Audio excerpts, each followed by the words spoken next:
போராட்டம் பண்ணது ஒரு கவன ஈர்ப்பு, அதாவது மீடியாவோட அட்டென்ஷனுக்காக தான் நீங்க இந்த மாதிரி பண்ணிருக்கீங்க. நான் தான் ஏற்கனவே சொல்லிட்டேங்கண்ணா, நீங்க அரசியல் தலைவராக பார்க்காதீங்கண்ணா, அந்த பொண்ணுனுடைய சகோதரனா பாருங்க, அவ்வளவுதான். ஆள் மனதிலிருந்து வரக்கூடிய ஒரு கோபம், பிரைமல் ஆங்கர்னு சொல்லுவாங்க. எல்லாருக்குமே ஆள் மனதில் ஒரு கோபம் இருக்கும். சிஸ்டம் ஃபெயில் ஆகும்போது யார்கிட்ட போய் சொல்லுவீங்க? சிஸ்டம் ஃபெயில் ஆயிடுச்சு. நேர்மையாக இருக்கக்கூடிய நடுநிலையாக இருக்கக்கூடிய காவல்துறை நடுநிலையாக இருந்தாங்களா? இல்லை.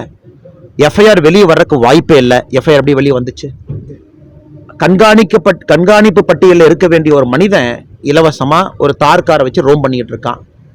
அமைச்சர் பெருமக்களே வீட்டில் போய் உணவருந்துற புகைப்படத்தை பார்க்குறோம். சிஸ்டம் கெட்டு போச்சு. சிஸ்டம் கெட்டு போச்சுன்னா உங்க கையில் என்ன இருக்குங்கண்ணா? போராட்டம் பண்ணணும்னு சென்னையில் தமிழிசை சவுந்தரராஜன் அக்கா தலைமையில் குழு அமைச்சிங்கன்னா கைது பண்ணி உள்ள அடைச்சி வைக்கிறாங்க. பேசுவதற்கு எங்க கருத்து சுதந்திரம் எங்க இருக்குங்கண்ணா? எந்த வழிகளுமே உங்களுக்கு இல்லையே. அதனால்தான் இது எடுக்க வேண்டிய கட்டாயம். நாம் இதை ஒரு வேள்வியாக தவமாக எடுத்திருக்கின்றோம். இது அரசியல் தலைவர்னு பார்க்காதீங்க. ஏற்கனவே சொன்னது போல பாதிக்கப்பட்ட அந்த சகோதரியினுடைய அண்ணனா பாருங்க.